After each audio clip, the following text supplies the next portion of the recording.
Price lord ಎಲ್ಲರಿಗೂ.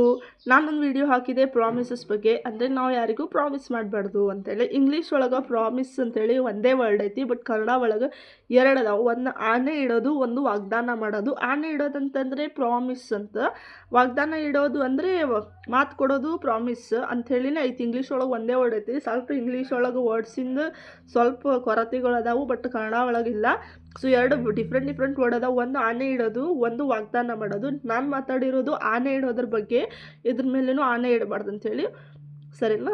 ವಾಗ್ದಾನಗಳ ಬಗ್ಗೆ ಅಲ್ಲ, ಯಾರಿಗೂ ಮಾತು ಕೊಡೋದ್ರ ಬಗ್ಗೆ ಅಲ್ಲ, ಸರಿನಾ? ಫಸ್ಟ್ ಆಫ್ ಆಲ್ ನೆಕ್ಸ್ಟ್ ನಾನು ನಿಮಗೆ ಒಂದು ಸ್ಟೋರಿ ಹೇಳ್ತೀನಿ.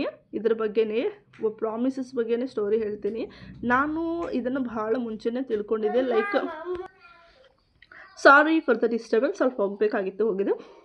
ಓಕೆ, ನಾನು ಒಂದು ವಿಡಿಯೋ ಮಾಡಿದ್ದೆಲ್ಲ ಪ್ರಾಮಿಸಸ್ ಬಗ್ಗೆ. ಏನಂತಂದರೆ ಪ್ರಾಮಿಸಸ್ಸನ್ನು ಮಾಡಬಾರ್ದು ಅಂತೇಳಿ.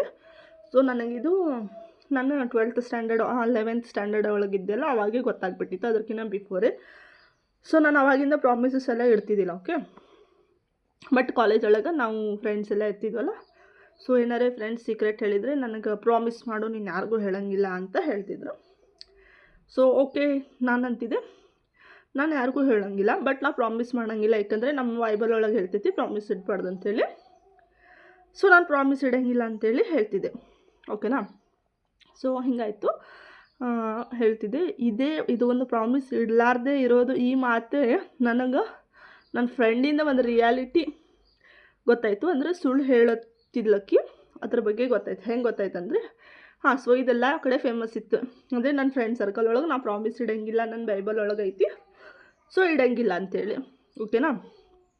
ಸೊ ಏನಾಯ್ತಂದರೆ, ಒಂದಿನ ನನ್ನ ಫ್ರೆಂಡಿಂದು ಫೋನ್ ಇತ್ತು, ನನ್ನ ಕಡೆ ಆವಾಗ ಕೀಪ್ಯಾಡ್ ಏನೋ ಸಮಥಿಂಗ್ ಇತ್ತು, ಆಕಿ ಕಡೆನೂ ಸಿಮ್ ಇತ್ತು, ಫೋನ್ ಇತ್ತು, ಕೀಪ್ಯಾಡ್ ಇತ್ತು. ನನ್ನ ಕಡೆ ಒಂದು ಡಬ್ಬ ಸ್ಕ್ರೀನ್ ಟಚ್ ಫೋನ್ ಇತ್ತು.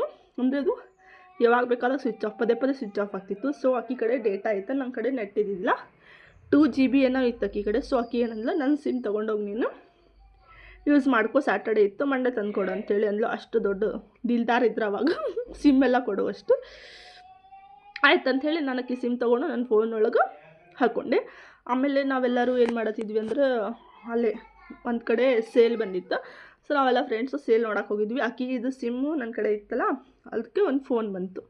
ಸೊ ಅವ್ರ ಅಣ್ಣನೂ ಇರ್ಬೋದಲ್ಲ, ನೋಡು ಈ ನಂಬರಿಂದ ಫೋನ್ ಬರತ್ತೈತೆ, ನಿನ್ನ ಸಿಮ್ಮಿಗೆ ಏನು ಮಾಡಲಿ ಅಂತಂದು ಒಂದ್ಸಲ ರಿಸೀವ್ ಮಾಡಿಲ್ಲ, ಸೆಕೆಂಡ್ ಟೈಮ್ ರಿಸೀವ್ ಮಾಡಿಲ್ಲ, ಮತ್ತು 3rd ಟೈಮ್ ಕಾಲ್ ಬಂದಿತ್ತು, ರಿಸೀವ್ ಮಾಡಿದೆ. ಹಲೋ ಅಂದರೆ ಹುಡುಗನ ವಾಯ್ಸ್ ಇತ್ತು. ಸೊ ಹುಡುಗನ ವಾಯ್ಸ್ ಇತ್ತಂದಾಗ ನಾನಂದರೆ, ನೋಡು ನಿಮ್ಮ ಅಣ್ಣ ಫೋನ್ ಮಾಡಂತ ತಗೋ ಅಂತಕಿ ಕೊಟ್ರಕ್ಕೆ, ಇಲ್ಲ ನಮ್ಮ ಅಣ್ಣ ಇಲ್ಲ ಹಂಗೆ ಹಿಂಗೆ ಅಂತ ಡಿನೈ ಮಾಡಿಲ್ಲ, ನಂಗೆ ಗೊತ್ತಿಲ್ಲ ಯಾರು ಏನಂತ ಹೇಳಿ. ಬಟ್ ಆ ಪರ್ಸನ್ ಫೋನ್ ಮಾಡಿ, ನಿಮ್ಮ ಫ್ರೆಂಡ್ ಅದಾಳ ಆಕಿ, ನಂದು ಫ್ರೆಂಡಿಂದು ಫೋನ್ ಸಿಮ್ ನನ್ನ ಕಡೆ ಇತ್ತಲ್ಲ, ಸೊ ಅವನಿಗೆ ಗೊತ್ತಿದ್ದಿಲ್ಲ. ಸೊ ವಾಯ್ಸ್ ಮೇಲೆ ಗೊತ್ತಾ ಹೇಳೋದು ಬೇರೆ ಅಂತ. ಈ ಪರ್ಸನ್ ಎಲ್ಲದಾರ ಅಂತ ಕೇಳಿದರೆ ನಾನಂದೆ, ಇಲ್ಲ ಆಕಿ ಸಿಮ್ ನಾ ತೊಗೊಂಡು ಬಂದೀನಿ ಡಾಟಾ ಸಲುವಾಗಿ ಅಂತ ಹೇಳಿದೆ. ಸೊ ಹೇಳಿದ್ದೆ. ಆಮೇಲೆ ಅವರು, ಹೌದಾ, ಅವ್ರಿಗೆ ಹೇಳಿ ನಂಗೆ ಒಂದ್ಸಲ ಕಾಲ್ ಮಾಡೋಕ್ಕಂತ ಹೇಳಿ ಅಂತಂದು ನಾನು ಹೋಗಿ ಮಂಡೆ ಆಕಿಗೆ ಹೇಳಿದೆ, ನೋಡು ಹಿಂಗೆ ಕಾಲ್ ಬಂದಿತ್ತು, ಕಾಲ್ ಮಾಡಂತ ಹೇಳತ್ತಾರಂತ ಹೇಳಿ ಅಂದೆ. ಅವಾಗ ಆಕಿ, ಇಲ್ಲ ನನಗೆ ಗೊತ್ತಿಲ್ಲ, ಯಾರು ಕಾಲ್ ಮಾಡಿದ್ರು ನನಗೆ ಗೊತ್ತಿಲ್ಲ ಅಂತ. ಇಲ್ಲ, ಆ ಪರ್ಸನ್ನ ನಿನ್ನ ಹೆಸರು ಹೇಳತ್ತಾನ, ಕಾಲ್ ಮಾಡಂತ ಹೇಳತ್ತಾನ, ಒಂದ್ಸಲ ನೋಡು ನಿನಗೆ ಗೊತ್ತಿದ್ದವ್ರೆ ಅಂದರೆ. ಆಕಿ ಕಂಪ್ಲೀಟ್ಲಿ ಡಿನೈ ಮಾಡತ್ತ, ಇಲ್ಲ ನನಗೆ ಗೊತ್ತೇ ಇಲ್ಲ ಅಂತ ಮಾಡಕತ್ತ. ಸೊ ಮತ್ತೆ ಕಾಲ್ ಬಂದಿತ್ತು. ಅವಾಗ ಆ ಪರ್ಸನ್ ಹೇಳತ್ತಿದ್ರು, ಇಲ್ಲ ನಾನು ಗೊತ್ತದೀನಿ, ಸುಮ್ಮನೆ ನಿಮ್ಮ ಮುಂದೆ ಯಾಕಂಗೆ ಹೇಳತ್ತಾರೋ ಏನೋ, ಅವ್ರ ಫ್ರೆಂಡ್ಸ್ ಬಗ್ಗೆ ಎಲ್ಲ ಗೊತ್ತೈತೆ ನನಗೆ ಅಂತ ಹೇಳಿದರು. ನಿಮ್ಮ ಹೆಸರು ಏನಂತ ಕೇಳಿ ನಾನು ನನ್ನ ಹೆಸರು ಹೇಳಿದೆ. ಅವಾಗ, ನೀವು ಅವರೇ ಅಲ್ವಾ, ಕ್ರಿಶ್ಚಿಯನ್ಸ್ ಅಲ್ಲ ನೀವೇ ಅಲ್ವಾ ಪ್ರಾಮಿಸ್ ಮಾಡೋಂಗಿಲ್ಲ, ಪ್ರಾಮಿಸ್ ಮಾಡಿದರೆ ನಮ್ಮ ಬೈಬಲ್ ಒಳಗೆ ಪ್ರಾಮಿಸ್ ಮಾಡಬಾರ್ದಂತ ಐತಿ, ಸೊ ಅದಕ್ಕೆ ನೀವು ಪ್ರಾಮಿಸ್ ಮಾಡೋಂಗಿಲ್ಲ, ಅದೇ ಹುಡುಗಿ ಅಲ್ಲ ನೀವು ಅಂತ ಹೇಳಿದರೆ. ನಾನು ಫುಲ್ ಶಾಕ್. ಈಕಿ ನೋಡಿದರೆ ಹೇಳತ್ತಾಳೆ, ಗೊತ್ತಿಲ್ಲ ಯಾರೇನು ಅಂಥೇಳಿ. ಈ ಪರ್ಸನ್ನು ನಂದು ಎಲ್ಲ ಪ್ರಾಮಿಸ್ ಮಾಡೋಂಗಿಲ್ಲ ಅಂಥೇಳಿ ಆ ಪರ್ಸನಿಗೂ ಗೊತ್ತೈತಿ, ಈಕಿ ಹೇಳಾರ್ದಂತೂ ಅವ್ರಿಗೆ ಗೊತ್ತಾಗಿರೋಂಗಿಲ್ಲಲ್ಲ. ಸೊ ಗೊತ್ತಾಯ್ತು ನನಗೆ, ಕ್ಲಾರಿಟಿ ಸಿಕ್ತೇನಂತಂದ್ರೆ ಈಕಿ ಸುಳ್ಳು ಹೇಳತ್ತಾಳೆ, ಇವರಿಬ್ರಿಗೂ ಗೊತ್ತೈತಿ. ಆಕಿ ನನ್ನ ಮುಂದೆ ಆಕಿನ ಇಮೇಜ್ ಹಾಳಾಗ್ತೈತೇನೋ, ಈಕಿ ಹುಡುಗನ ಜೊತೆ ಮಾತಾಡ್ತಾಳೇನೋ ಅಂಥೇಳಿ ನಾನು ಅನ್ಕೋತೀನೇನೋ ಅಂಥೇಳಿ ಆಕಿ ನನ್ನ ಮುಂದೆ ಸುಳ್ಳು ಹೇಳಿದ್ಲು ಅಂಥೇಳಿ ಆವಾಗ ನನಗೆ ಗೊತ್ತಾಯ್ತು. ನೋಡ್ರಿ, ಒಂದು ವರ್ಡ್ ನಾ ಪ್ರಾಮಿಸ್ ಹಾಕೋಂಗಿಲ್ಲ ಅನ್ನೋದು ಪೂರಾ ಕ್ಲಾರಿಟಿ ಕೊಟ್ಟೈತಿ, ಯಾರು ಕರೆ ಹೇಳತ್ತಾರೆ, ಯಾರು ಸುಳ್ಳು ಹೇಳತ್ತಾರೆ ಅನ್ನೋದು. ಇದು ನಮ್ಮದು PUC ಕಾಲೇಜಿಂದ ಇನ್ಸಿಡೆಂಟ್ ಆಗಿತ್ತು. ಹೋಪ್ ನಿಮ್ಗೆ ಇಷ್ಟ ಆಯಿತು ಅಂತ ಅಂದ್ಕೊಂಡೀನಿ. ಸೊ ಯಾವತ್ತೂ ವಾಕ್ಯದೊಳಗೆ ನಡೆಯೋಣ, ವಾಕ್ಯದ ಮೂಲಕವಾಗಿ ನಡೆಯೋಣ. ನಾವು ಬದುಕಿದರೂ ಕ್ರಿಸ್ತನಿಗಾಗಿ, ಸತ್ತರೂ ಕ್ರಿಸ್ತನಿಗಾಗಿ ಅಂಥೇಳಿ ಈ ಥರ ವಿಡಿಯೋ ಮಾಡಿ ಮಾತಾಡಿಕೊಂಡು ನಿಮ್ಮ ಜೊತೆ ನನಗೆ ಶೇರ್ ಮಾಡೋಕೆ ಯಾಕೋ ಈಗೀಗ ಭಾಳ ಅಂದರೆ ಭಾಳ ಚಲೋ ಅನ್ಸಾಕತ್ತೈತಿ. ಇದ್ರೊಳಗೆ ಭಾಳ ಸಫೋಕೇಶನ್ ಆಗ್ತೈತಿ, ಶಾರ್ಟ್ನೆಸ್ ಆಫ್ ಬ್ರೆತ್ ಆಗ್ತೈತಿ. ನಂದು ವಾಯ್ಸಲ್ಲಿ ಬೆಟರೇ ಐತಿ ಇದ್ರಕಿನ. ಬಟ್ ಏನು ಮಾಡಬೇಕು,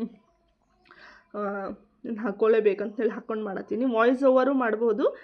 ವಾಯ್ಸ್ ಓವರ್ ಮಾಡಬೇಕಂದ್ರೆ ಭಾಳ ಯೋಚನೆ ಮಾಡ್ಬೇಕ್ರಿ. ಒಂದು ಚೂರು ಡಿಸ್ಟರ್ಬೆನ್ಸ್ ಆಯ್ತಂದ್ರೆ ಸಾಕು, ಪೂರಾ ಮತ್ತೆ ಸ್ಟಾರ್ಟ್ ಮಾಡ್ಬೇಕು. ಸೊ ಇದು ಬೆಟರ್ ಐತಿ. ಮತ್ತು ನನಗೆ ಈ ಪ್ರೊಸೆಸ್ ಎಂಜಾಯ್ ಮಾಡತ್ತೀನಿ. ನಾನು ಹಿಂಗೆ ಮಾತಾಡೋದು, ಕನೆಕ್ಟ್ ಮಾಡೋದು ಚಲೋ ಅನ್ಸಾತೈತಿ. ಸೊ ಇನ್ನೂ ಮಾಡತ್ತೀನಿ. ಪ್ಲೀಸ್ ಸಪೋರ್ಟ್ ಮಾಡಿರಿ, ಹೆಚ್ಚು ಶೇರ್ ಮಾಡಿರಿ, ಎಲ್ಲ ಕ್ರೈಸ್ತವ್ರ ಜೊತೆಗೆ ಹಂಚ್ಕೋರಿ. ದೇವರು ನಿಮಗೆಲ್ಲರಿಗೂ ಆಶೀರ್ವದಿಸಲಿ. ಇನ್ನೂ ಸ್ಟೋರೀಸ್ಗಳನ್ನು ಹೇಳ್ತೀನಿ. ಈ ಸ್ಟೋರಿ ಇಷ್ಟ ಆದರೆ ಲೈಕ್ ಮಾಡಿರಿ. Thanks for watching. ದೇವ್ರು ನಿಮ್ಮನ್ನ ಆಶೀರ್ವದಿಸಲಿ.